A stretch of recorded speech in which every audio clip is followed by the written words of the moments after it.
Well, hello, everybody, and welcome back to another episode of Adult Child of Dysfunction. Today, we have with us a very special guest, Carolyn Boras. I'm going to read a little of her bio here, and I like it because it starts, I packed my bags.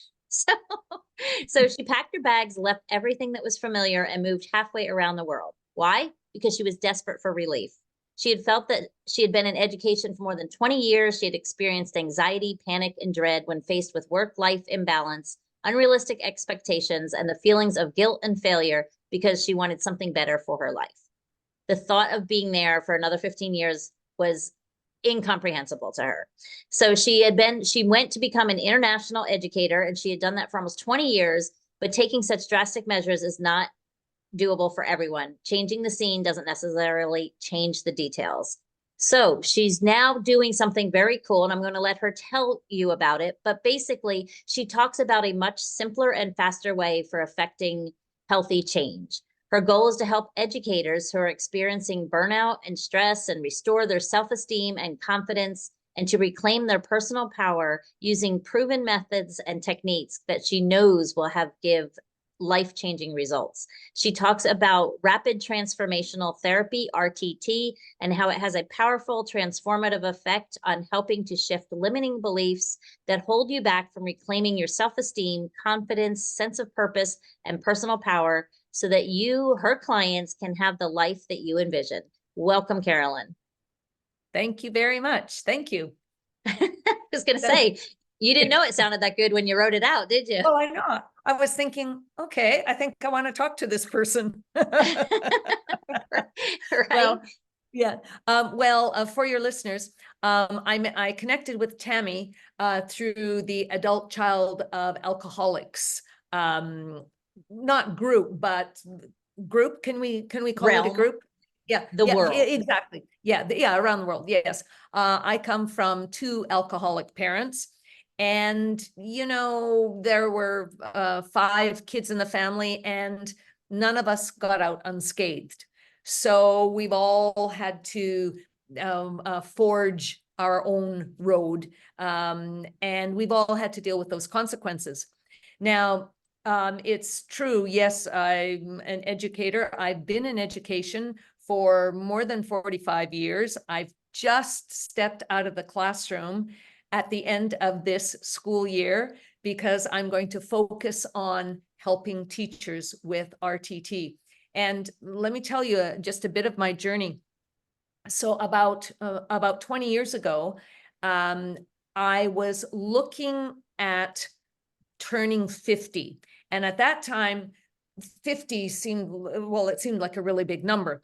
And I was not happy where I was, because where I was living in Canada, it was very expensive, and I couldn't afford to do anything. I couldn't afford to go out. I was driving a 15-year-old car with 250,000 kilometers on it. And I thought, well, if it breaks down, what am I going to do? I don't have the money to buy another car. And so while all of that was happening in my personal life, the thing that was happening in my professional life was that every time I walked into the staff room, it didn't matter what school I was in, the only talk you ever heard was people talking about how many years and months and weeks and days they had until retirement. And I thought, well, if I'm going to retire at 65, that's another 15 years from now.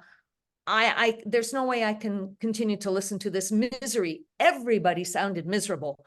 And so I thought, I need to do something about this. And it was around that time that I discovered the world of international teaching. Up until then, I had no idea that it existed. I mean, how would I know? This was 20 years ago. And, look at the things we can do with Google and the internet and whatnot now.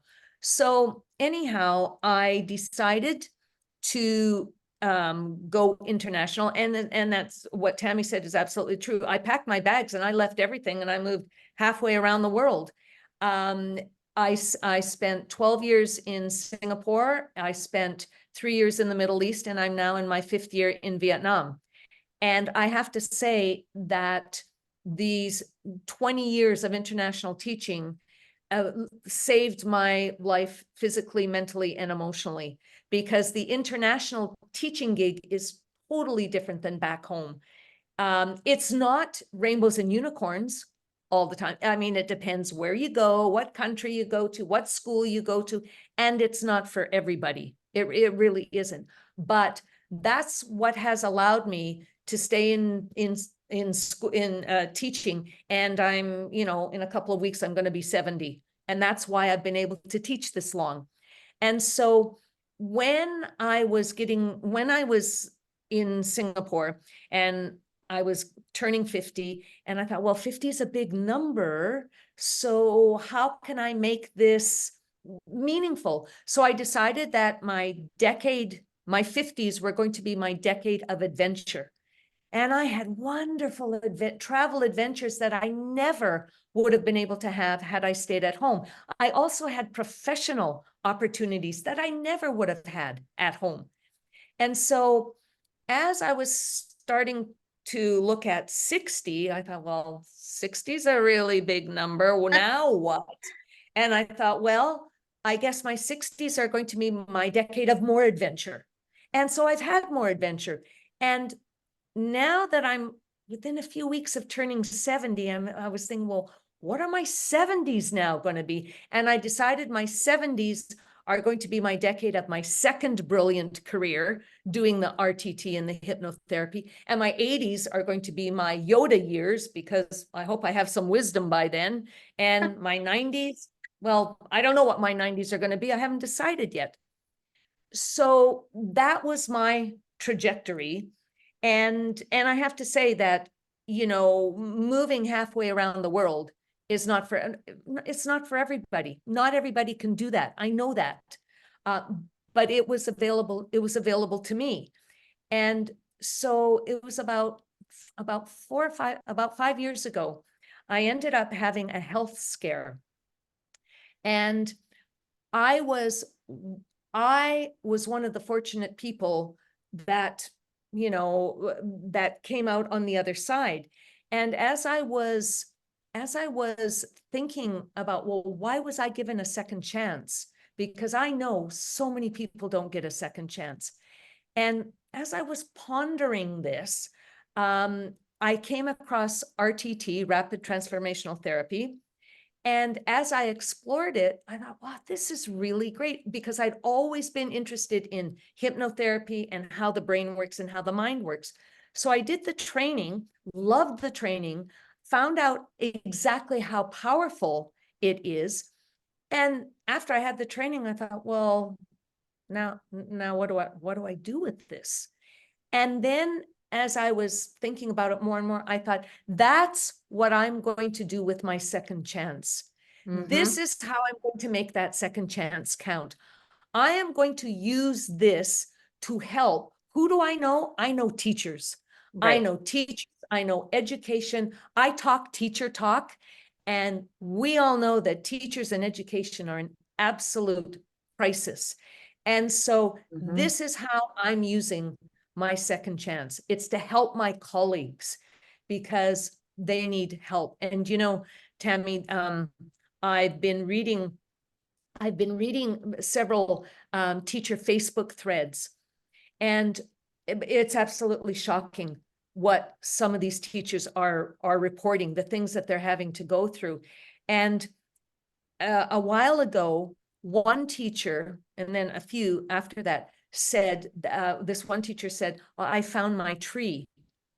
I had no idea what that was. And when I asked, they said they found a tree that they're going to drive into to incapacitate themselves, not too much, but just enough to get off work. And I didn't know what to say to that. I was so shocked, but that is heartbreaking if that's the state that our teachers are in. And actually on this thread, there was a teacher from the UK who said, well, in the UK, we don't talk about finding a tree. We talk about finding a wall or finding a bridge. Well, and it's just disheartening that you have to even think that. I mean, it's disheartening that that's a conversation that's even going around. Yes. Yeah, I mean, it's heartbreaking. Heartbreaking. And you know, when you think that a classroom is like it's like a corporation. You know, the CEO at the top is the teacher. And so we all know that the corporation, the business, is only as good as the person at the top. Right. Well, if that person at the top, that teacher, is in such a state of stress and panic and anxiety that they're running out of the room in the middle of class to go to the bathroom to cry, or they drive up to the school in the morning and they cannot get out of their car because they can't face going into the building, or they're thinking about what tree they're going to drive into on their way home.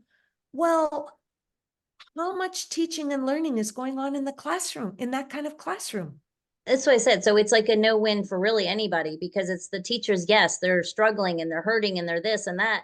But at the Exactly. end of the day, those children that they're guiding and leading and supposed to be mentoring and loving on are our future. I mean, Exactly. and there, you know, and where I'm coming from also, and this is the exact reason I got out of teaching, because I saw it, you know, I saw it right away though. And I know, like you were saying how sometimes you get in and you're in for 30 years and you've got tenure and you've got benefits and you've got a Yes. pension. I never got to that point, thank goodness, because to me it wouldn't have Yes. mattered.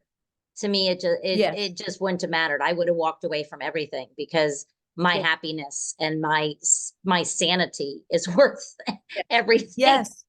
But Yes. I Yes. see how people get stuck, but it's Yes. everybody is taking the brunt of it. So I love what you're Yes. doing, because there's And actually a an organization here in the United States, and it's child help, and okay. they go around and they teach, you know, they raise money and they help children and at risk Sure. children and everything.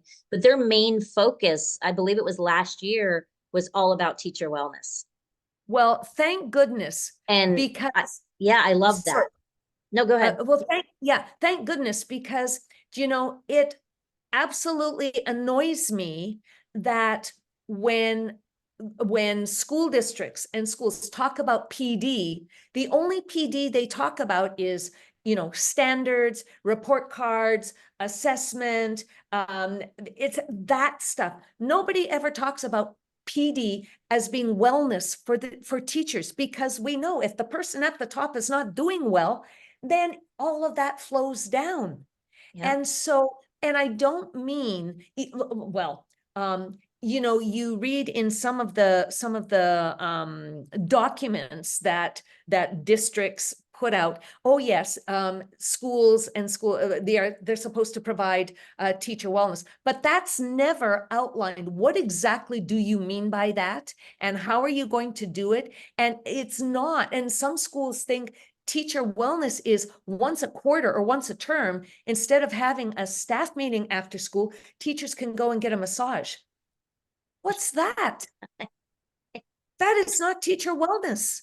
Right. You know, and you know, and I don't know. I mean, people are so just trying to hang on by their fingernails, by a thread, that Mm-hmm.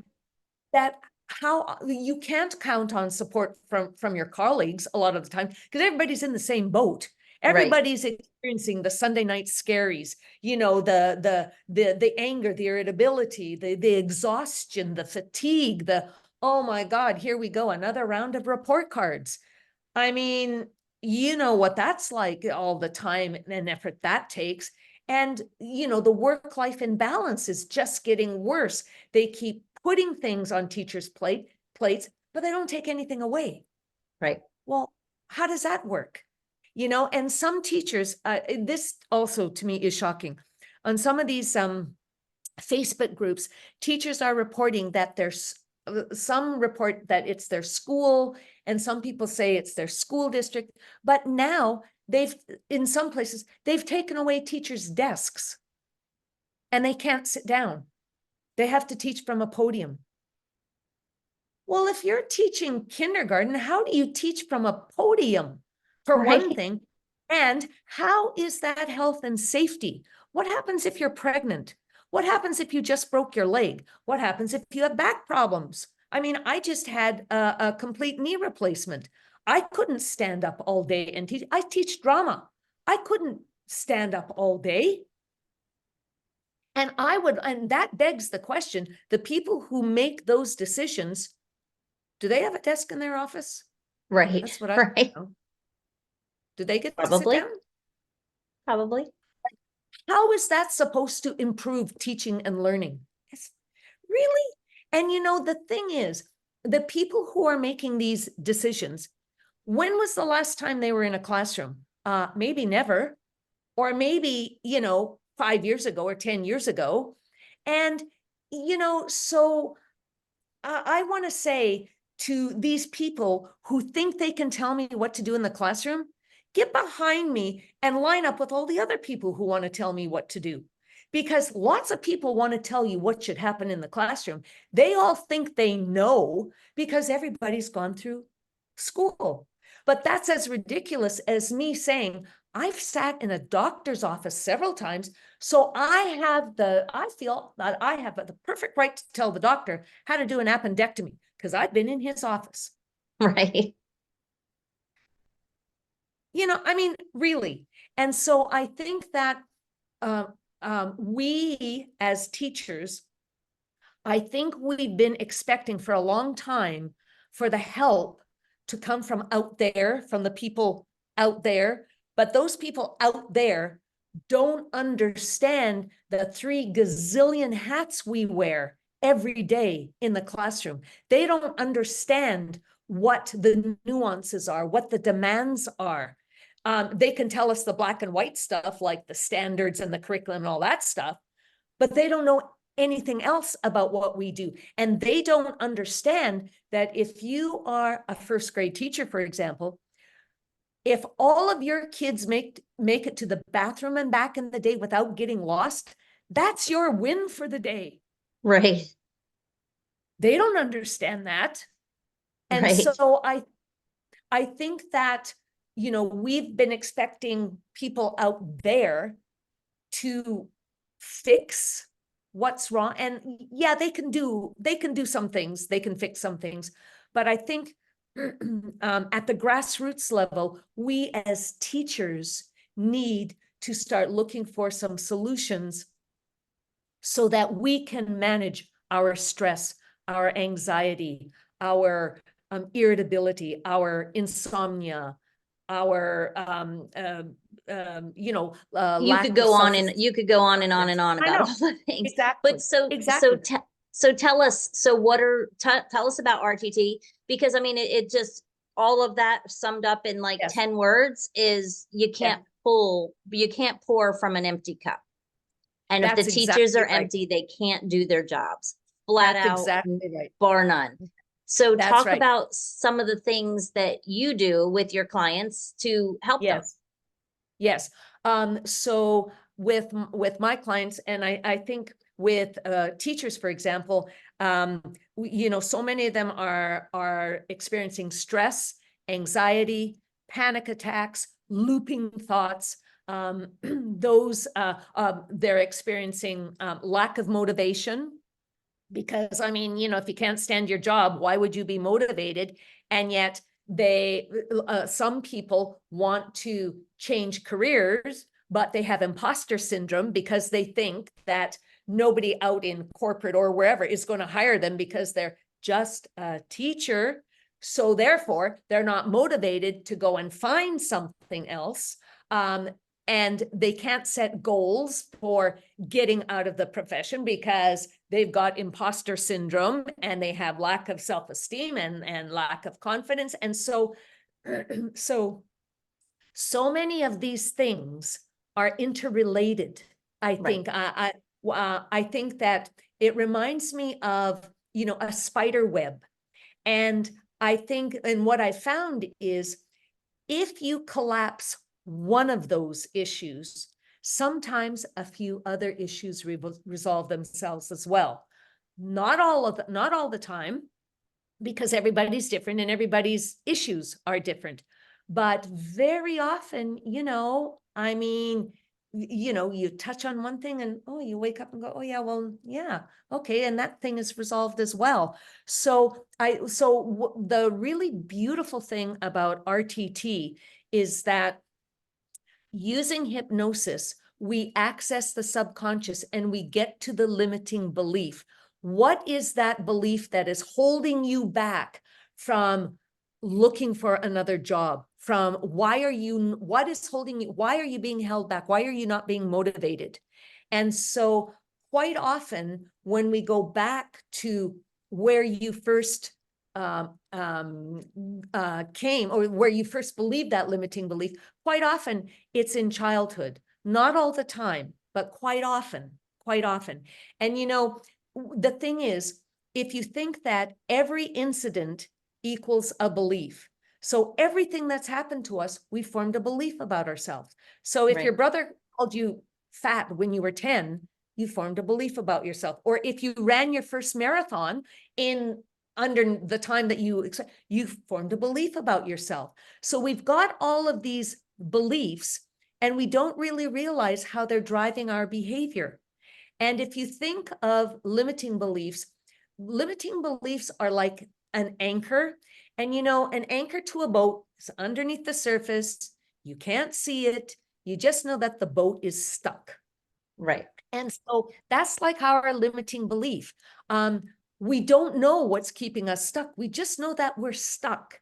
And when we're in the pit of despair, you know, then we start thinking, well, like nothing in my life has ever turned out. You know, my life is not working. This is not working. And we just start spinning, and it's the looping thoughts going round and round. But, you know, if you can find out why you've got that limiting belief, and if you can come to understand it, then we can flip that limiting belief. And it's like cutting the chain that is holding the anchor to the boat. If you can cut that chain, then the boat is free. And so if you can flip that limiting belief, then you're free to live the life that you envision. Then people start remembering their superpowers. You know, then you can start remembering, oh, I got a PhD degree. Oh, I just got engaged. I bought my first house. I had my first baby. But when you're in the pit of despair, all you can think about and see is that your life is just not working. And it doesn't feel so you're ever going to get out. And so the thing with RTT is that it's rapid. The tools and techniques that we use to get at these limiting beliefs, because they're so powerful, that many times issues can be resolved in 1 to 3 sessions. Not all the time, depends on the person, depends on the issue, but many times.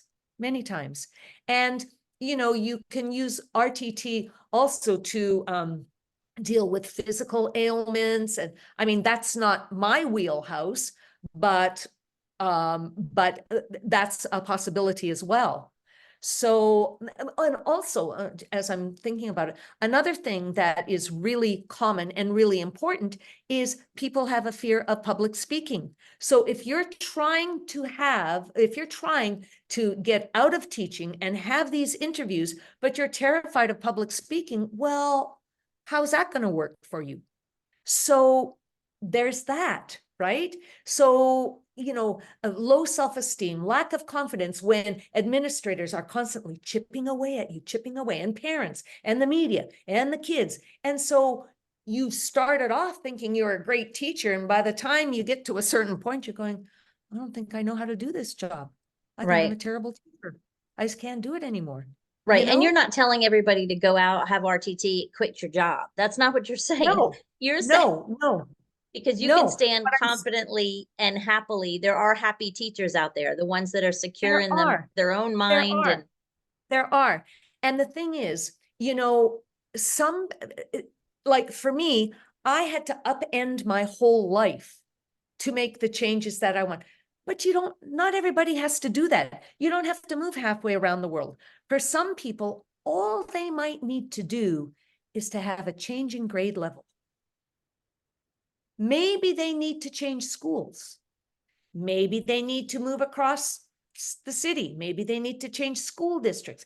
Maybe they need, if possible, to move across the state or the province. Maybe move across the country. Maybe move halfway around the world, or maybe get out of teaching completely. Like there are so many options available, but it's not a be all and end all. It's not an 100% uproot. No, It's and I not. mean, it doesn't even have to be that big of a change. It can literally be No. just all of a sudden Yes. having the confidence to Yes. say, to ask for something that you haven't asked for. Yes, exactly. Or having the confidence to have boundaries, because Right, so many teachers keep saying yes, yes, yes, yes to all the things that they're, without realizing, no is an answer, and you're perfectly within your right to say no. So it's right, having boundaries, and you're right, it's asking for help when you need help. But so many of us think that there's so much shame attached around to asking for help. I mean, that's a really great teacher next door. She's going to think like I'm complete. Look at her, she's great. She's going to think I'm totally useless. And what, you got a degree in teaching? Like, why are you asking me that? Do you know, it's all of that that goes through our head. And so it's asking for help. And when we are in such a state, we also forget the very simple things of, rest, taking a step back, rest, self-care. How many times are we so exhausted when we get home? And the thought of having to cook a nutritious meal, like you just can't, or you know? gratitude. You can throw gratitude, Gratitude, mindfulness, self-compassion. Mm-hmm. ex mindfulness, self-compassion, gratitude, asking for help, um, making sure you're hydrated, making sure you get a bit of exercise, making sure that you think about one or two hobbies that you've given up. And how about, I mean, teachers are great at time management because we're planners, because we have to be planners. But how many times have we let time management fall in our own personal life where, if you want that time to have like an hour to yourself, okay, plan that, put that in your plan book. Yeah. We do that for other things, My plan but book, my Google Calendar has little red blocks. And one day my husband said, yes, what is that red block? What are all those red blocks? I'm like, they literally say breathe. yeah, Because I yes, know if I plug in an hour to breathe, nobody can book something. yes. Well, this is it. This is it. And, and it's having the confidence to say, no, I'm not going to work with these kids at recess because I'm going to go to the bathroom. Right, right, No, I'm not doing an after school club this first because I've got to take my own kid to football or whatever it is. right. Whatever it is, doesn't So matter. exactly. No, I'm not doing extra meeting at lunch hour because I need to eat. So for the listeners out there, because we were Yes. specifically talking to teachers, but put Yes. yourself in any situation, put yourself in any job, put yourself in your Yes. mind, just where are you right now? Yes. Think about where you are because Yes. all this same stuff applies. I I was was just going, laughing when you yes. said the part about the self-care because I have a neighbor who is a engineer for Lockheed Martin and NASA and all these engineers and all this stuff. And they were talking about self-care and all this stuff. And they did exactly that. They literally had people come into the plant and do massage, like chair massages for them. And Yes. they're like, Yes. no, that's that's not the fix all. Like, Yeah. I was No, exactly laughing. right. Yeah. It That's just right. made me kind of giggle that you said that you brought that up because I was like, yeah. I mean, everybody thinks that immediately if you've not really thought to yourself, what do I need? When people think self-care, they think Yes. a pedicure, a Yes. nails, do your nails, do your hair, Yes. but I do my pedicure because it's an hour and a half that I don't have my phone. I just sit there and Yes. I just Yes. relax. Like that's my Yes. self-care. It has nothing to do with my toes, although they do look Yes. good. But Yeah. Yeah. And, I'm glad you brought that up because I was going to say, for your listeners who maybe are not teachers, teachers have not cornered the market on stress and burnout. That's the no, thing, right? So any of this can apply to a bus driver, to a paralegal, to a taxi driver. Anybody who's suffering from stress, burnout, anxiety, insomnia, imper,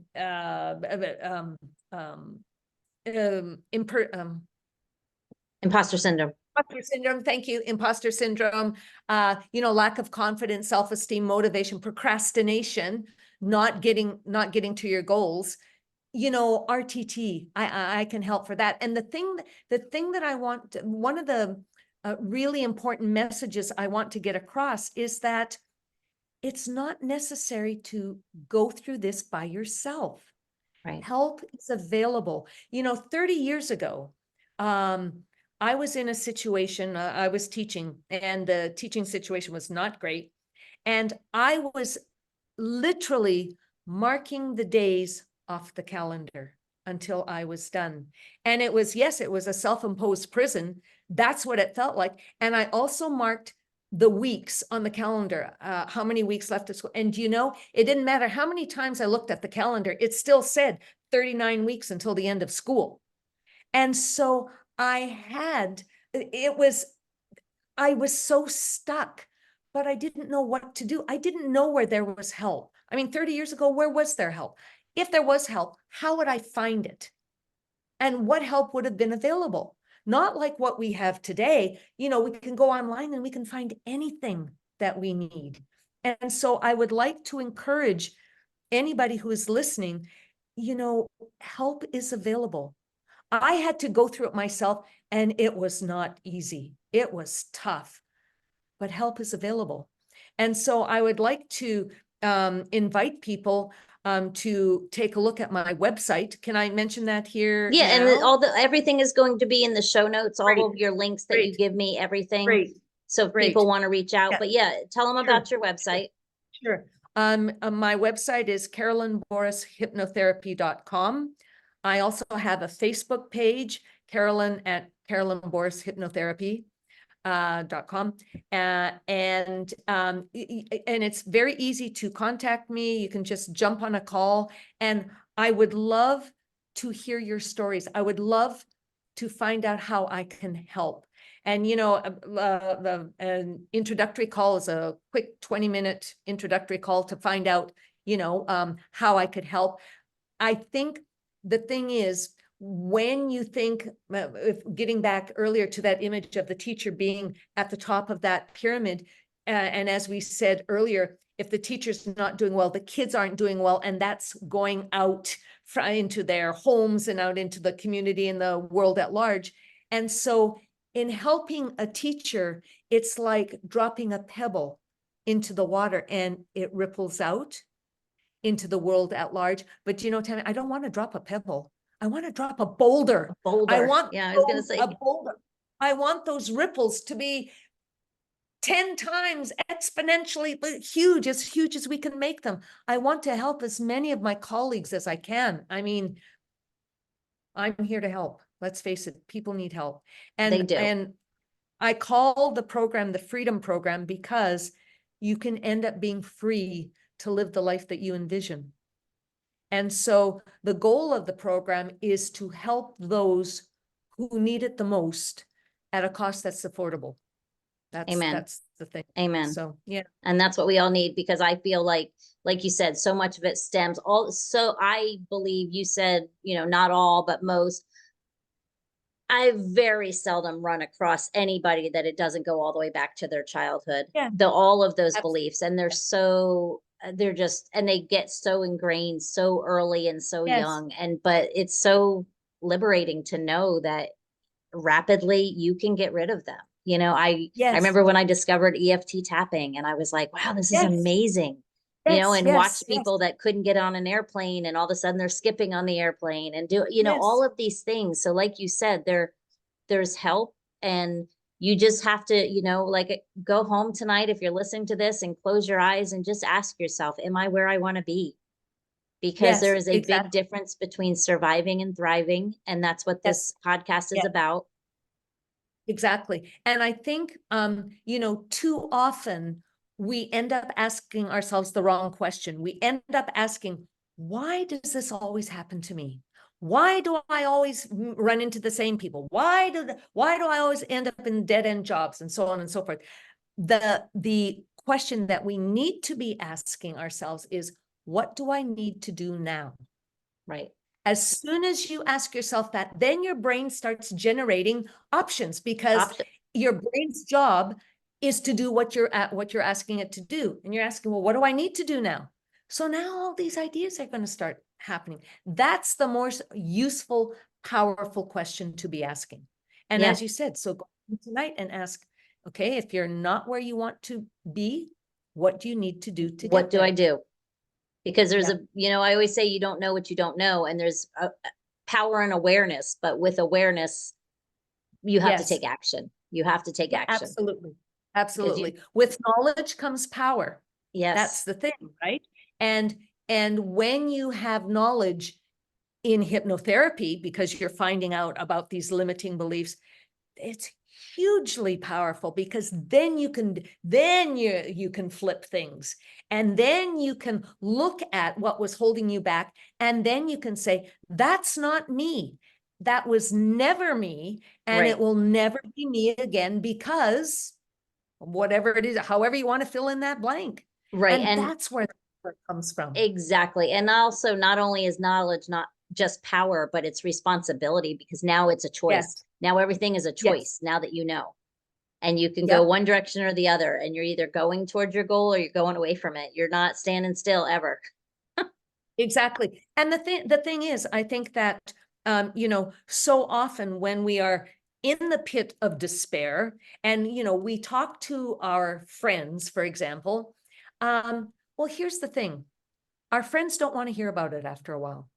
They just don't want to hear about it. And the other thing is, that's your friends, it's not their job to get you out of the pit of despair. I mean, they can listen to you, but after a while, they don't want to listen to you. And so you've got to do something about it, because you can't, we were talking earlier about, you can't make a career out of feeling sorry for yourself and having the pity party, right? So you need to do something. Right. You need to do something. And I So talk, even to kids, teach them, you got to be your own superhero. And you've said that, you yes, used that word a little bit in the beginning. And I love that, yes, because somebody might not ever come and save you from where you are. You have to have it inside in your heart, yes, and just the willingness and the desire to want to be yes, better, that's and right. have better, and That's right. the And whole thing. I quite often I've said to kids over the years, who is the boss of you? I'm Yeah. not the boss of you. Your mom's not the boss of you. You're the boss of you. So Hmm. as an adult, who's the boss of you? Right. You know? Yeah. So anyhow, there's help out there. Well, thank you so much, so much for coming. And like I said, I'll put all of those links and everything in the show notes, and anything you want to offer, we'll drop in there for all the listeners out there. Oh, oh, I know. I forgot. On my website, if you go on the website, I have 2 free audio downloads that people Okay. can have. One is a short, quick meditation, visualization to get calm if you don't have very much time. The other is about a 20-minute progressive muscle relaxation if you have more time. I Nice. also have I also have a teacher burnout quiz you might be interested in taking. And also, I have something called SOS it's a teacher toolkit, 10 quick techniques and strategies to relieve stress. And that's all free. So Perfect. Absolutely perfect. Well, thank you so much for coming. I appreciate it. thank you so much. And for everybody else out there listening, you got an earful today. So lots of tips, lots of tricks, lots of, if you're a teacher or you're not a teacher, I mean, we all go through the same stuff. We're all out there in this crazy world just trying to navigate it. But remember, you are your own superhero, and you have a blessed day, and come back next week.